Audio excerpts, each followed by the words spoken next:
Hey, welcome to What's the Tea, the TransLink podcast. I'm your host, John Jang. Here's what we're checking out on this episode.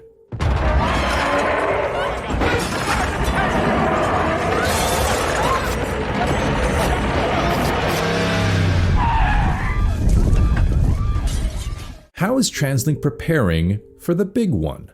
Let's tap in to What's the Tea. The next station is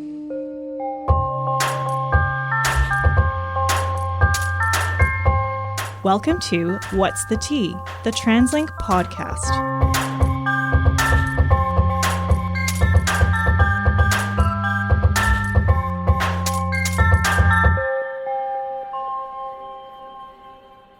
There are some things that are just unique to growing up in Metro Vancouver, like reminiscing about the old days when the Rainforest Cafe was still open at Metrotown, or when you and your friends would line up outside A&B Sound just to see if you could buy a copy of your favorite band's new album. It's the first super sale of the last year of the century at A&B Sound. There are some things, like I said, that are just unique to growing up in Metro Vancouver, and if it's not any of those, maybe it's just living with the fact that we grew up being told again and again that this region is well overdue for the big one.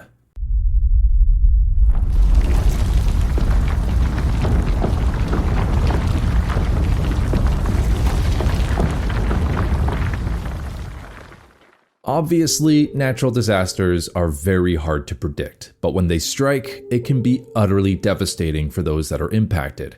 And in our slice of the world, we've seen wildfires, atmospheric rivers and floods, thunderstorms, and snowmageddons in just the past few years alone. But an earthquake stands out to most of us because it's something that most of us grew up hearing about. And the science suggests that, yes, all of this is actually true. And while this podcast isn't here to solve the issue of how do we prevent earthquakes from happening, we did want to bring up the fact that TransLink has an important role to play in responding to emergency situations. And yes, that includes having plans on how to respond after the big one. So to that end, let's meet Dorit Mason. She's the Director of Safety, Environment, Emergency Management, and Enterprise Security at TransLink. Dorit and her team work to ensure safety for customers and employees. This work encompasses everyday transit use to planning and preparing for real and hypothetical scenarios. Because when large events arrive in Vancouver, such as the Taylor Swift Eras Tour, there needs to be a safety plan in place to prepare for any and all situations, and the same principle applies for natural disasters. I think our customers should know that our system is safe and secure, and our operating companies and TransLink itself, what we do is we provide that safe and reliable service.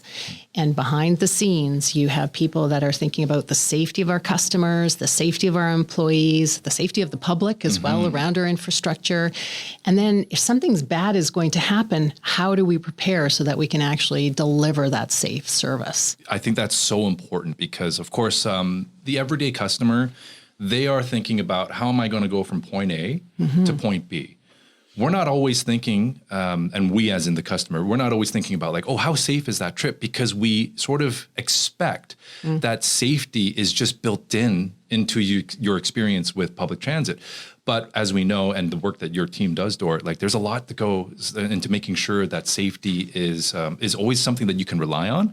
But I'm sure there's a lot of work maybe behind the scenes to ensure that. So maybe explain a little bit more about what that looks like, maybe from like a day-to-day, boots on the ground sort of perspective. Well, I think that our listeners really need to understand that each of our operating companies focus on safety. And they have teams that end up going out there, making sure that the system is safe.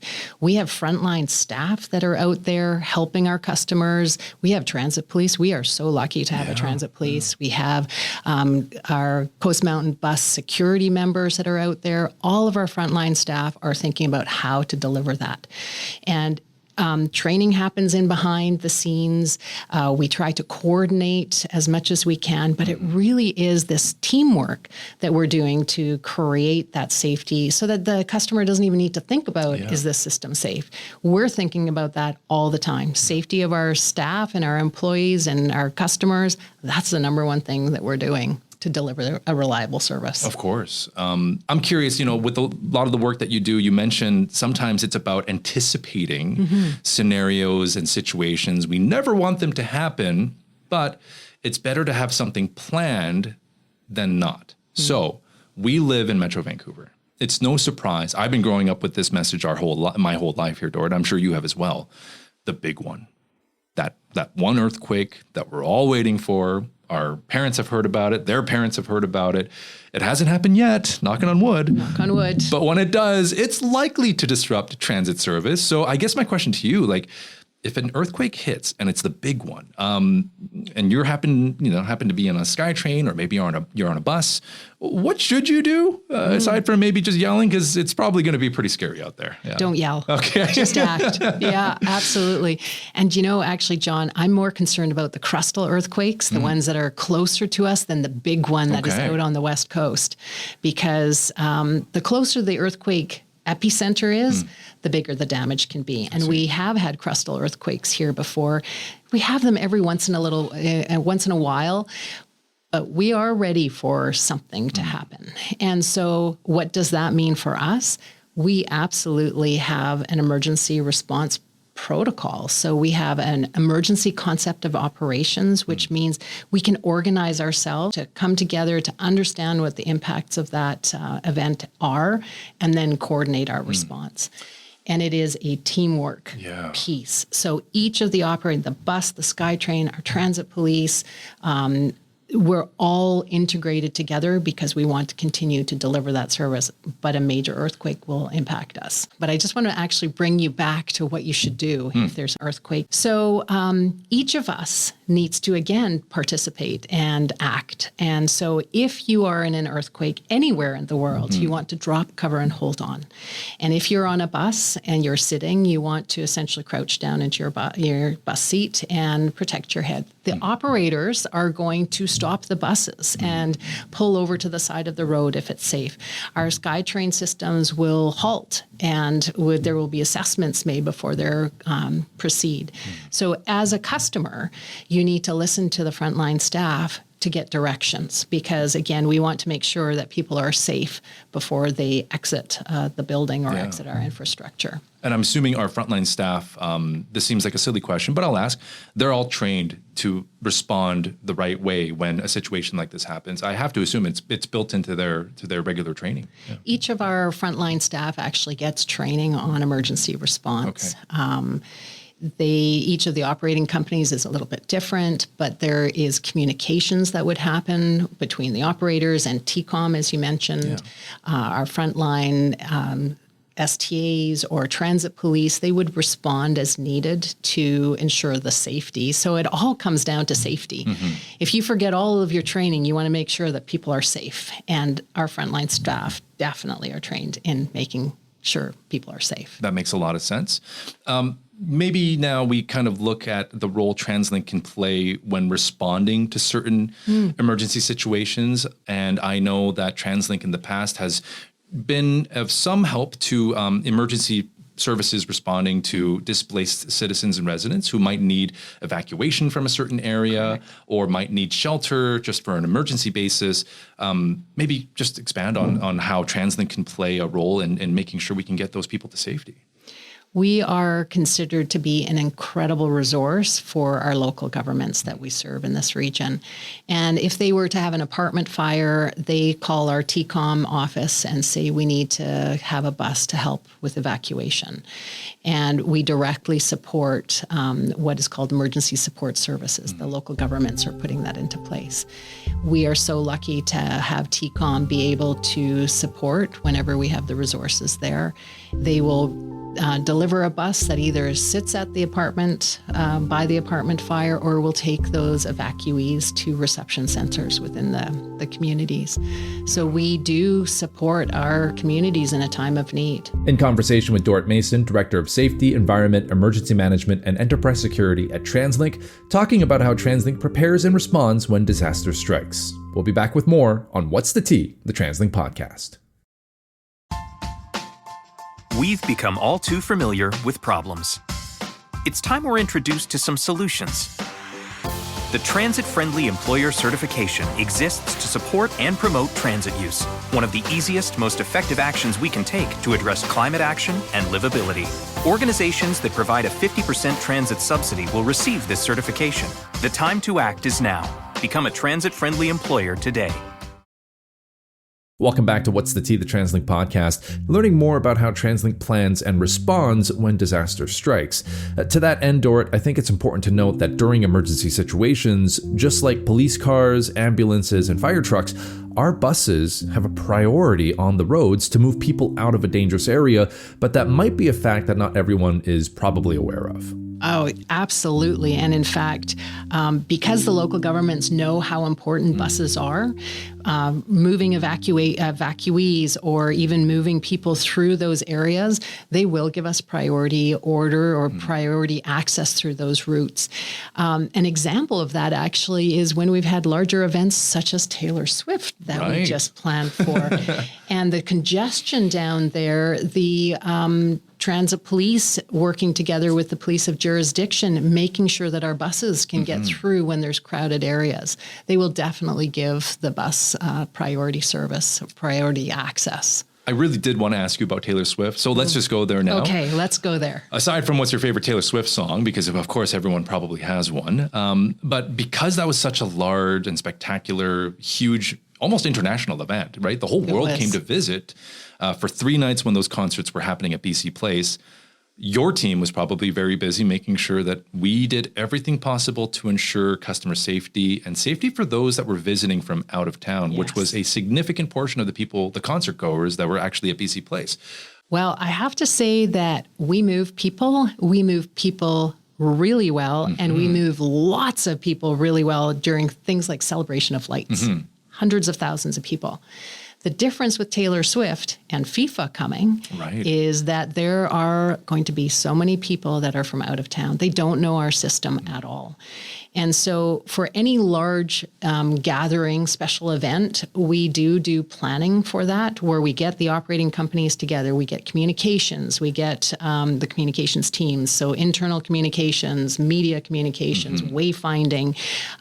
We talk about service planning, what is needed to actually deliver the customers to their larger events. We get together and we figure out, what do we need to do? And it also means working with the local governments as well. So for Taylor Swift, for FIFA, we're working very closely with City of Vancouver. And it is making sure, are the roads being closed down? Do the buses need to go on these roads? If they can't go on these closed roads, which other routes are going? And that is Coast Mountain Bus. They do that so well. And so, again, it is this teamwork that comes together. And myself and my team and also my partners in the bus company and rail company will be pulling that and gluing that planning together, but we all come together to help and really provide that great service to customers. Dorit, since we're talking about it, when it comes to ensuring safety on the system for everyone, our staff and our customers, wouldn't you agree, though, like safety is a partnership? It's not just us that has to do our part. Everyone has to kind of pitch in. Yeah, you're absolutely right. So we do our partnership within the enterprise with the bus, the rail, all of our operating companies inside. There is also the role of the customer as well. And the customers need to understand that, for example, in winter safety, we're doing everything we can to keep our system safe and to deliver that service. They also need to understand, is it safe for me to go out there today? Understand the weather. Am I wearing the right shoes? Plan their trips. Is the bus actually able to come to their stop? If not, which is the next stop that I have to come to? So it really is a partnership. We're going to deliver our service, and we need our customers also to be safe and to think about that. That's a really, really great point. Just curious, Dorit, and I know we've already taken up so much of your time. Very appreciative of that, by the way. Moving forward, what is your main concern for safety when it comes to our transit agency? Is there something that really maybe sometimes keeps you up at night and you're thinking like, this is something that we got to be very ready for, prepared for, and we want to make sure we're in the best position for when or if this happens? What might that be for you? I think it all comes back down to the relationships, the partnerships. The better your relationships and the stronger you are beforehand, doing those planning pieces makes your job so much easier when you have an emergency. The thing about emergencies is they never follow the script. They're always unique. But if you know that you have to plan for winter weather, and you have at least the framework there. If you have to tweak things a little bit here or there, that's okay, because you've got those relationships in place. You can work together to actually deliver that safe service. So for me, it is really creating those relationships, understanding what hazards and risks we might be having, and then trying to do whatever we can to deliver that safe and reliable service when an incident happens. Emergencies and disasters are situations that nobody wants to think about. It's not in human nature to want bad things to happen, but the reality is that some circumstances are simply beyond our control. So the best thing we can do is to plan, train, and prepare. Because when faced with disaster, knowing how to respond and react quickly and professionally can save lives.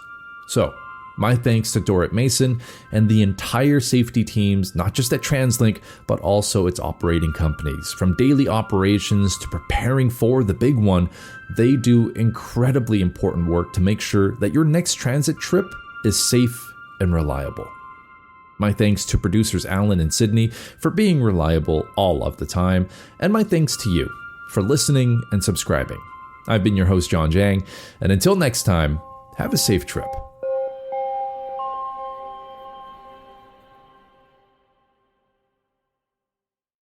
It's time for another TransLink etiquette moment. Things you should and should not do while taking transit. Etiquette tip number 7. Move aside, lounge lizard. Sharing space is a sign of respect for your fellow transit riders. Don't take up more space than you need. Let's make each transit trip enjoyable for all. Visit translink.ca/etiquette for more.